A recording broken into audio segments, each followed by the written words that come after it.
Rukshana fashion. Subscribe our channel. আসসালামু আলাইকুম। Hello বন্ধুরা, আজকে আমি আপনাদের দেখাবো কিভাবে বালিশের কভার তৈরি করতে হয়। আমরা মাথার বালিশ সাধারণত 3 ভাবে তৈরি করে থাকি। আজকে আমি আপনাদেরকে একটি পদ্ধতি দেখাবো। আমাদের প্রথমে বালিশের কভারটি কাটবো উপরের অংশ।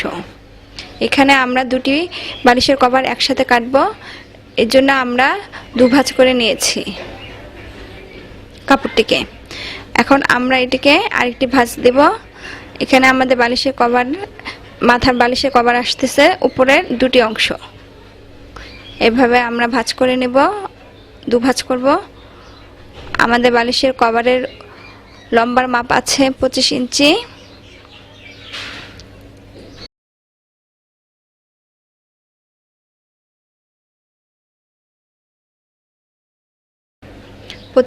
আমরা এইভাবে সেলাইয়ের জন্য আর আরেক পাশে সেলাইয়ের জন্য আর ভিতরে এই বাড়তি কাপড়ের জন্য আমরা মোট 10 ইঞ্চি লম্বা বাড়তি বেশি নিব। আমাদের যেহেতু লম্বা আছে 25 ইঞ্চি, তাহলে আমরা আরও 10 ইঞ্চি বেশি নেব। তাহলে আমাদের বালিশের উপরের কভারের লম্বা দাঁড়াচ্ছে 35 ইঞ্চি। আমরা এখানে 35 ইঞ্চি নিচ্ছি লম্বা মাপ। 35 ইঞ্চি এখানে আমরা একটা দাগ করে নিচ্ছি। আর আমাদের চওড়া আছে 20 ইঞ্চি। আমরা 2 ইঞ্চি বেশি নিব, তাহলে আমাদের চওড়ার মাপ হচ্ছে 22 ইঞ্চি। 22-এর অর্ধেক আমরা এখানে নিব 11 ইঞ্চি।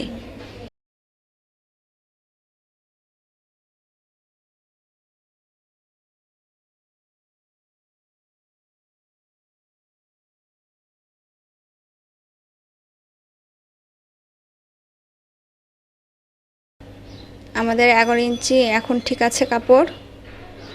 কাপড়ের মাপ ঠিক আছে। আমরা এখন কাপড়টি কেটে নিব মাপ অনুসারে।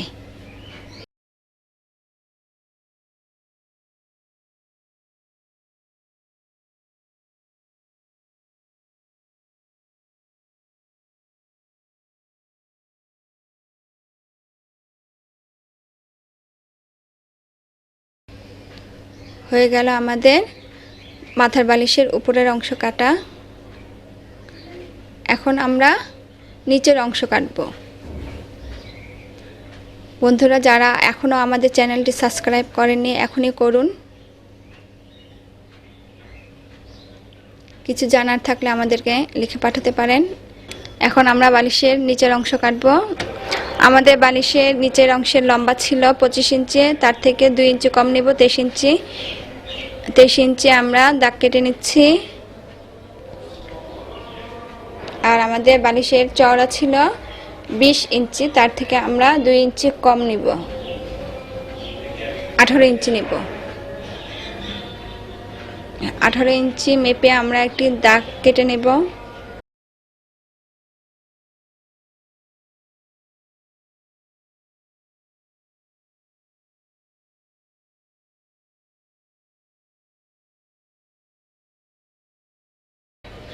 ঠিক নিচে একইভাবে 18 ইঞ্চি একটি দাগ কেটে নেব। এখন আমরা স্কেল দিয়ে দাগটি সমান করে নেব।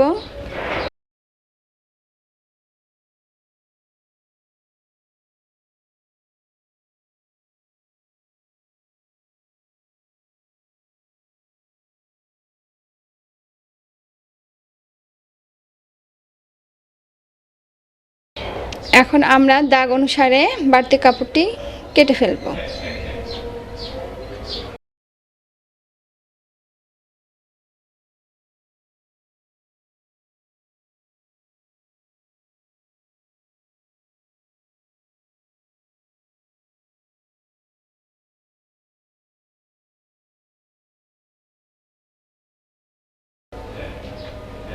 হয়ে গেল আমাদের বালিশের কভার কাটা সম্পূর্ণ। এখন আমরা দেখিয়ে দিচ্ছি এটা কিভাবে সেলাই করব।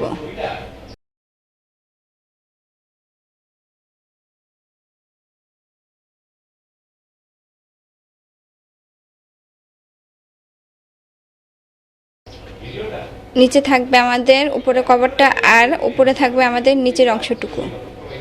এভাবে আমরা বাড়তি কাপড়টি ভিতরে ঢুকিয়ে নিব।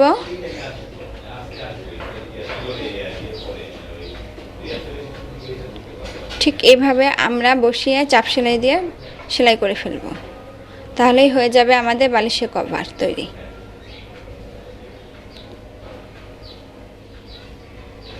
এখন আমরা বালিশের কভারের একটি লম্বার এক পাশ আমরা সেলাই করে নিব চিকন করে। এখন আমরা সেলাই করব আমাদের উপরের অংশে যে লম্বাটা ছিল, লম্বার এক পাশে আমরা চিকন করে সেলাই করে নিব।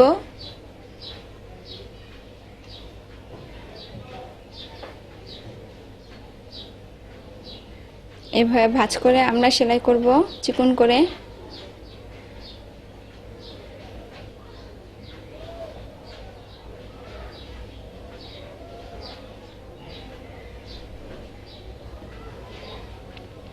হয়ে গেল আমাদের সেলাই করা। ঠিক একইভাবে আমরা বালিশের নিচের অংশেরও লম্বার এক সাইড আমরা এভাবে চিকন করে সেলাই করব।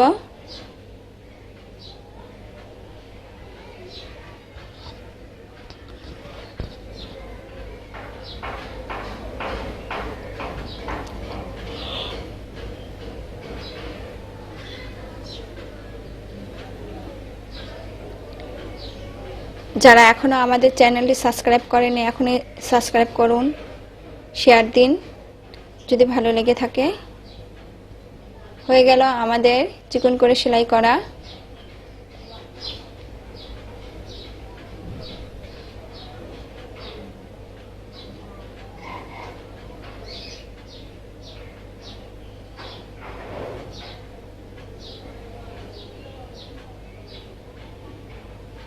এখন আমরা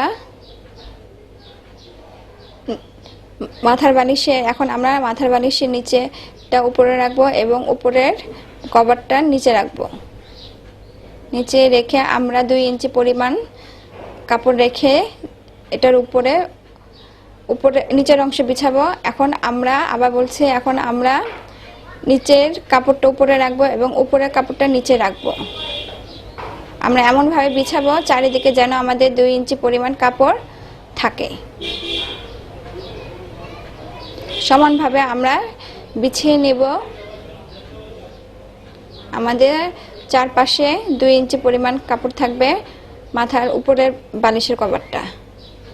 আমরা এখানে উপরে যে অংশটি থাকবে সেটা নিচে রেখেছি এবং নিচের অংশটা উপরে রেখেছি।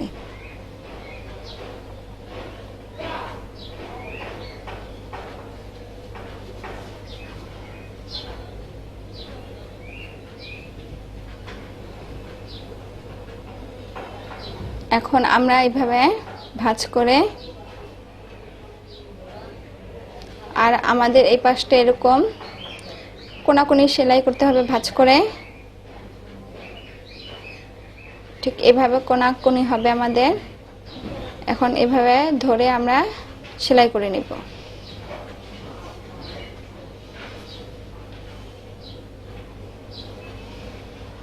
আমাদের উপরের কভারটি যেন আটকাতে পারি ঠিক সেই পরিমাণ কাপড় আমাদের ভিতরে ঢুকিয়ে নিতে হবে।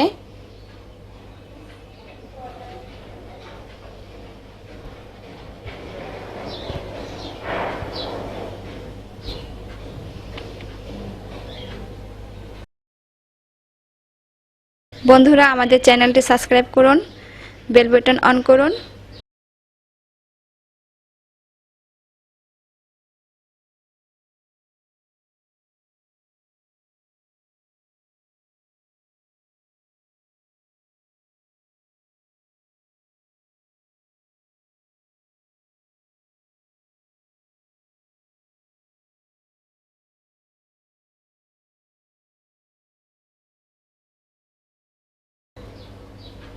ঠিক একইভাবে আমরা এখন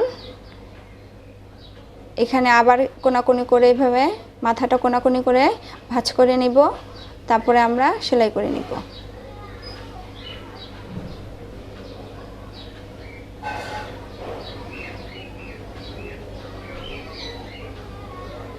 এভাবে আমরা 4টি মাথায় এভাবে সেলাই করে ফেলব।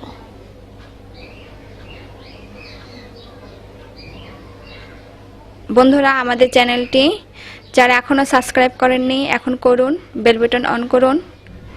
আর কোনো কিছু জানার থাকলে আমাদেরকে কমেন্ট করুন। আমাদের 3টি সাইড সেলাই করা হয়ে গেছে।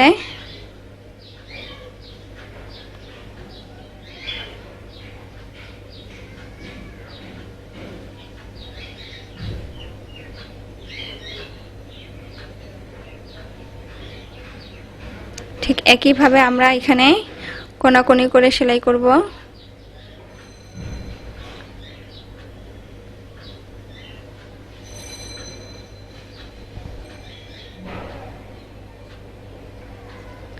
এখন আমরা এটি সামনের অংশে এমন ভাবে সেলাই করব যেন আমাদের উপরের এই কাপড়টি সেলাই না হয়, ঠিক সাইড দিয়ে আমরা সেলাই করে যাব। আমি আবার বলছি, এটা এমন ভাবে সেলাই করব যেন উপরের কাপড়টি সাথে কোনো সেলাই না হয়, ঠিক সাইড বরাবর সেলাই করব কাপড়ের।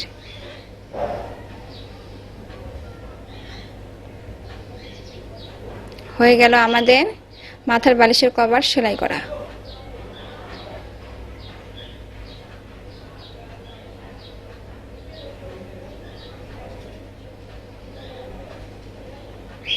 এটা আমাদের উপরের পার্ট আর এটা আমাদের নিচের অংশ।